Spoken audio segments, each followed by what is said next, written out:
ये खबर पारुल यूनिवर्सिटी द्वारा प्रस्तुत की गई है। क्या मुश्तबा खामेनेई छुपकर पिता के अंतिम यात्रा में शामिल हुए थे?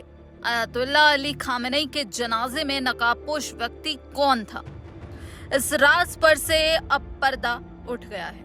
आपको बता दें, अमेरिका ईरान के हमले में मारे गए ईरान के पूर्व सर्वोच्च नेता अयातुल्लाह अली खामेनेई को बीते शुक्रवार मशहद में सुपुर्दे खाक किया गया। खामेनेई की अंतिम यात्रा कई कारणों से चर्चा में रही। हालांकि ये चर्चा 7वें आसमान पर तब पहुंच गई जब खामेनेई के जनाजे से एक नकाबपोश व्यक्ति की तस्वीर सामने आई। एक तरफ इस तस्वीर ने पूरी दुनिया का ध्यान खींचा, दूसरी ओर ये सवाल खूब पूछे जाने लगे कि खामेनेई की अंतिम यात्रा में काली टोपी और मास्क के पीछे छुपा चेहरा कौन था? क्या वो खामेनेई का उत्तराधिकारी मुश्तबा खामेनेई था? इस सवाल ने दुनिया भर में हलचल मचा दी।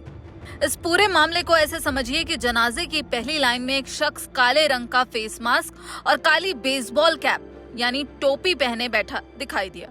उसका चेहरा पूरी तरह छुपा हुआ था।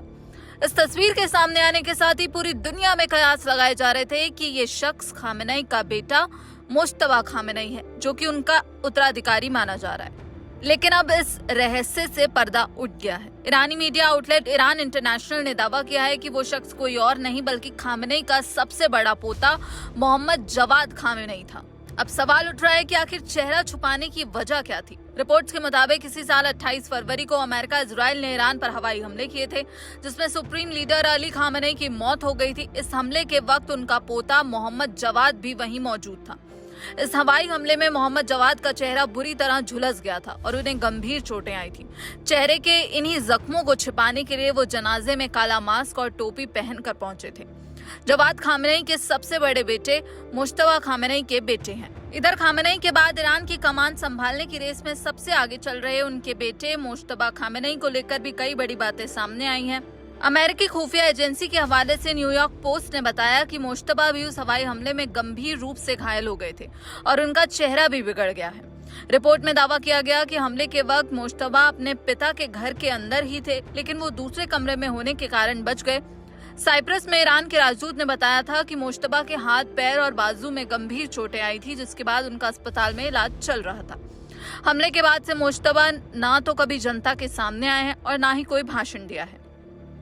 ऑस्ट्रेलियाई मीडिया के अनुसार वो इस समय ईरान के सैन्य कमांडर और बड़े धर्मगुरुओं के साथ ही लिखे संदेशों के जरिए संपर्क कर रहे हैं। गौरतलब है कि अयातुल्लाह अली खामेनेई की मौत के करीब 4 महीने बाद पिछले गुरुवार को उन्हें मशहद के इनाम रजा दरगाह में दफनाया गया। देरी इसलिए हुई थी क्योंकि ईरानी अधिकारियों का कहना था कि अमेरिका और इजराइल के साथ चल रहे सीधे टकराव के कारण सुरक्षा का बड़ा खतरा था, इसलिए इतना बड़ा सार्वजनिक कार्यक्रम तुरंत नहीं किया जा सकता था। बाकी खामेनेई के जनाजे में नकाबपोश व्यक्ति पर जो सवाल उठ रहे थे, अब उस राज से पर्दा उठ गया है। इस पूरी खबर पर आपकी क्या राय है? आप क्या कुछ सोचते हैं? कमेंट बॉक्स में अपनी राय जरूर बताइएगा। बाकी देश और दुनिया की तमाम खबरों के लिए आप देखते रहिए दैनिक जागरण। नमस्कार।